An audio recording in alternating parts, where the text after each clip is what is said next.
Hello दोस्तों, मेरे YouTube channel Hindi पाठशाला में आप सभी का स्वागत है। आज के वीडियो में हम कक्षा 7वीं के हिंदी पाठ्य पुस्तक के चैप्टर 1 हम पंछी उन्मुक्त गगन के नामक कविता का प्रश्न अभ्यास देखेंगे। पूरा प्रश्न उत्तर जानने के लिए आप वीडियो को आखिर तक पूरा देखना और जो मेरे चैनल में नए हैं वे मेरे चैनल हिंदी पाठशाला को सब्सक्राइब भी कर देंगे। तो आइए दोस्तों प्रश्नोत्तर देखते हैं। पहला प्रश्न है, हर तरह की सुख सुविधाएं पाकर भी पक्षी पिंजरे में बंद क्यों नहीं रहना चाहते? तो इसके उत्तर में आप लिख सकते हैं, हर तरह की सुख सुविधाएं पाकर भी पक्षी पिंजरे में बंद इसलिए नहीं रहना चाहते क्योंकि वे खुले आसमान में ऊंची उड़ान भरना चाहते हैं, स्वतंत्र रहकर नदी झरनों का बहता जल पीना चाहते हैं, पेड़ की ऊंची डाल पर झूलना चाहते हैं। यह आज़ादी पिंजरे में बंद पक्षी को नहीं मिलती। अगला प्रश्न है, पक्षी उन्मुक्त रहकर अपनी कौन कौन सी इच्छाएं पूरी करना चाहते हैं? तो उत्तर है, पक्षी उन्मुक्त रहकर अपनी इन इच्छाओं को पूरा करना चाहते हैं। पहला है, वे खुले आसमान में उड़ना चाहते हैं। दूसरा, वे नदी का बहता जल पीना चाहते हैं। तीसरा, वे पेड़ की सबसे ऊंची फुनगी पर झूलना चाहते हैं। चौथा है, वे क्षितिज के अंत तक उड़ान भरना चाहते हैं। पांचवा है, वे आसमान में ऊंची उड़ान भरकर तारे रूपी अनार के दाने चुगना चाहते हैं। अगला प्रश्न है, भाव स्पष्ट कीजिए। या तो क्षितिज मिलन बन जाता या तंती सांसों की डोरी। इसका भाव आपको स्पष्ट करना है। तो इसके उत्तर में आप लिख सकते हैं, इस पंक्ति में कवि पक्षी के माध्यम से कहना चाहते हैं कि यदि मैं स्वतंत्र होता तो उस सीमाहीन क्षितिज से मेरी होड़ या प्रतिस्पर्धा हो जाती। मैं अपने इन छोटे छोटे पंखों से उड़कर या तो उस क्षितिज से जाकर मिल जाता या फिर मेरे प्राणों का अंत हो जाता। अगला देखते हैं कविता से आगे। पहला है, बहुत से लोग पक्षी पालते हैं। क, पक्षियों को पालना उचित है अथवा नहीं? अपने विचार लिखिए। तो उत्तर है, हमारे दृष्टिकोण से पक्षियों को पालना उचित नहीं, क्योंकि ऐसा करके हम उनकी स्वतंत्रता पर तथा उनकी इच्छाओं पर पाबंदी लगा देते हैं। उन्हें प्रकृति में स्वच्छंद विचरण करने देना चाहिए, उन्हें वही प्रसन्नता मिलती है। ख प्रश्न है, क्या आपने या आपकी जानकारी में किसी ने कभी कोई पक्षी पाला?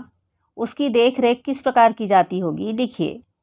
तो आप अपने अड़ोस पड़ोस में या अपने ही घर में पक्षी पालते होंगे या कोई पालता होगा, तो वो उसकी देख रेख किस प्रकार से करता है, पक्षी को पिंजरे में वो किस प्रकार से रखता है, तो उसको आप अपनी भाषा में लिखेंगे। प्रश्न 2 है, पक्षियों को पिंजरे में बंद करने से केवल उनकी आज़ादी का हनन ही नहीं होता अपितु पर्यावरण भी प्रभावित होता है। इस विषय पर 10 पंक्तियों में अपने विचार लिखिए। तो आपको अपने विचार लिखना है इस प्रकार से, पिंजरे में बंद करके हम पक्षियों को पराधीन कर कैदी बना लेते हैं, जिससे उनकी आज़ादी समाप्त हो जाती है। साथ ही पर्यावरण पर भी दुष्प्रभाव पड़ता है। पक्षी छोटे छोटे एवं जहरीले कीटों का सेवन कर पर्यावरण को नुकसान पहुंचाने वाले कीटों से मुक्त करती है। कुछ पक्षी मांसाहारी होते हैं जो मृत जीवों का सेवन करके पर्यावरण को दूषित होने से बचाते हैं। पक्षी आहार श्रृंखला को नियमित कर पर्यावरण को संतुलित करने में योगदान देते हैं। जैसे घास को टिड्डा खाता है और टिड्डे को पक्षी खाते हैं। यदि पक्षी ना हो तो टिड्डों की संख्या अत्यधिक हो जाएगी तथा वे फसलों को नष्ट कर देंगे। यदि टिड्डे न हो तो घास इतनी बढ़ जाएगी कि मनुष्य परेशान हो जाएंगे।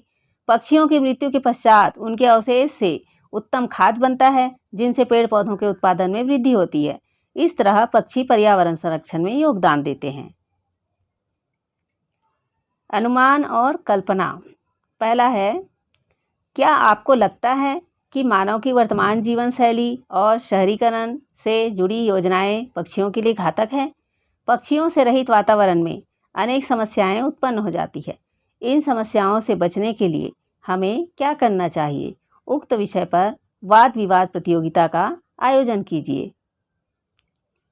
तो वाद विवाद प्रतियोगिता इस विषय पे आप आयोजित कर सकते हैं। कि मानव की वर्तमान जीवन शैली और शहरीकरण से जुड़ी योजनाएं पक्षियों के लिए बहुत घातक है, क्योंकि औद्योगिकरण जो शहरों में बढ़ता जा रहा है उसके कारण विषैली गैसें और प्रदूषित जल पक्षियों के लिए हानिकारक होता जा रहा है। दूसरी ओर शहरों के लिए अधिक से अधिक भवन निर्माण हेतु वनों जंगलों को काटकर भवन खड़े किए जा रहे हैं, जिससे पक्षियों का आश्रय स्थल समाप्त हो रहा है। साथ ही वृक्षों से प्राप्त खाद्य पदार्थ पक्षियों को नहीं मिल पाते। मानव जगत में 3G, 4G, 5G आदि मोबाइलों के प्रयोग ने पक्षियों के जीवन को गहरे संकट में डाल दिया है। पक्षियों से रहित वातावरण में पर्यावरण संतुलित नहीं रहेगा, आहार श्रृंखला प्रभावित हो जाएगी। इसके लिए हमें अधिक से अधिक वृक्ष लगाने चाहिए, बाग बगीचों का निर्माण करना चाहिए, कारखानों से निकलने वाले प्रदूषित जल और धुएं का उचित प्रबंधन करना चाहिए। पक्षियों के वर्धन हेतु उचित वातावरण का निर्माण जरूरी है। दूसरा प्रश्न है, यदि आपके घर के किसी स्थान पर किसी पक्षी ने अपना आवास बनाया है और किसी कारणवश आपको अपना घर बदलना पड़ रहा है, तो आप उस पक्षी के लिए किस तरह के प्रबंध करना आवश्यक समझेंगे? लिखिए। तो यदि किसी पक्षी ने हमारे घर में घोंसला बनाया हो और किसी कारणवश हमें घर बदलना पड़ रहा हो, तो हम प्रयास करेंगे कि जब तक घोंसलों में रखे अंडों से बच्चे ना निकल जाएं और वे उड़ना ना सीख लें, तब तक घोंसलों को ना छेड़ा जाए। यदि फिर भी घर छोड़ना अनिवार्य हो तो उस घर में आने वाले नए परिवार से मिलकर यह अनुरोध करेंगे कि वे घोंसलों को यथावत रहने दें और ना छेड़ें तथा उनका ध्यान रखें। आगे है भाषा की बात।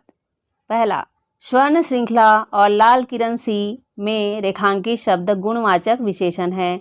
कविता से ढूंढकर इस प्रकार के 3 और उदाहरण लिखिए। विशेषण के कुछ प्रकारों में से यहाँ पर गुणवाचक विशेषण का उदाहरण दिया है, स्वर्ण श्रृंखला और लाल किरण में स्वर्ण और लाल क्या है? गुणवाचक विशेषण है। तो ऐसे ही 3 उदाहरण आपको ढूंढकर लिखना है। तो पाठ में इस प्रकार से ये गुणवाचक विशेषण के उदाहरण दिए गए हैं। क सीमाहीन क्षितिज, ख कनक कटोरी, ग आकुल उड़ान। इसमें सीमाहीन, कनक, आकुल ये जो है गुणवाचक विशेषण के उदाहरण हैं। आगे है भूखे प्यासे में द्वंद्व समास है। इन दोनों शब्दों के बीच लगे चिन्ह को सामासिक चिन्ह कहते हैं। इस चिन्ह से और का संकेत मिलता है, जैसे भूखे प्यासे का मतलब है भूखे और प्यासे। इस प्रकार के 10 अन्य उदाहरण खोजकर लिखिए। द्वंद्व समास के 10 उदाहरण आपको खोजकर लिखने हैं। जैसे यहाँ पर मैंने लिखा है सुबह शाम का मतलब हुआ सुबह और शाम। गुरु चेला का मतलब हुआ गुरु और चेला। सुख दुख का मतलब हुआ सुख और दुख। अमीर गरीब इसका मतलब हुआ अमीर और गरीब। नाच गान का मतलब हुआ नाच और गान। राजा रानी, दिन रात, भाई बहन, पाप पुण्य, रात दिन, गर्म सर्द। इस तरह से आप द्वंद्व समास के 10 उदाहरण खोजकर लिख सकते हैं। तो दोस्तों, आपने इस पाठ के प्रश्न अभ्यास को अच्छी तरह से समझ लिया है, उत्तर अच्छी तरह से जान गए हैं। अगर ये वीडियो अच्छी लगी हो तो अपने दोस्तों को ज़रूर शेयर कीजिए, और जिन्होंने अब तक मेरे चैनल को सब्सक्राइब नहीं किया है वे सब्सक्राइब भी कर देंगे तथा बेल आइकन को भी दबा देंगे, जिससे आगे आने वाले पाठ के वीडियो के नोटिफिकेशन आपको मिल सके। वीडियो पूरा देखने के लिए थैंक यू।